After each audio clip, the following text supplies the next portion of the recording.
तर भाजपचे नेते प्रसाद लाड यांनी आंतरवली सराटी येथे जाऊन मराठा आंदोलक मनोज जरांगे पाटलांची भेट घेतली आहे। मराठा आरक्षणाच्या मुद्द्यावर चर्चा करण्यासाठी मनोज जरांगे यांनी 2 दिवसांपूर्वी प्रसाद लाड यांना आंतरवलीत येण्याचं आवाहन केलं होतं। त्यानुसार प्रसाद लाड यांनी मनोज जरांगेंची भेट घेतली आहे आणि जरांगेंनी उपोषण करू नये अशी विनंती केली आहे। जरांगेंच्या मागण्या सरकार दरबारी मांडणार, मागण्या मान्य न झाल्यास आमदारकीचा राजीनामा देईल असं मोठं विधानही भाजपचे आमदार प्रसाद लाड यांनी केलंय। यावेळी मनोज जरांगे यांनी मराठा आरक्षणासंदर्भात काही सवाल उपस्थित करत सरकारवर हल्लाबोल केलाय। आता गरमीचा काळ आहे, 30 मे मला वाटतं की चुकीची तारीख आहे।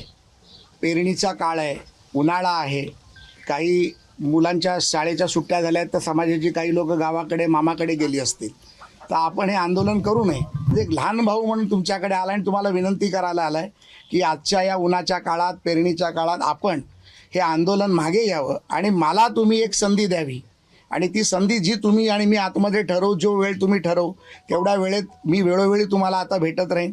मला देखील संभाजीनगरला यायचं, आपण त्यामुळे संधी द्याल। काही गोष्टींमध्ये कायदेशीर अडचणी असतात, काही गोष्टींमध्ये फॉलोअप हा विषय असतो, काही गोष्टींमध्ये कोणाचा पाठपुरावा न झाल्यामुळे झालेलं असतं। पण दादानी सांगितल्यानंतर मी आज दादाला विनंती करायला आलो आहे भाऊ म्हणून की तुमच्या मागण्या तुम्ही मला सांगितल्यानंतर मला जर तुम्ही काही काळ दिला तर त्या काळात मी त्या तुमच्या मागण्या पूर्णत्वाकडे नेण्यासाठी 100% प्रयत्न करेन।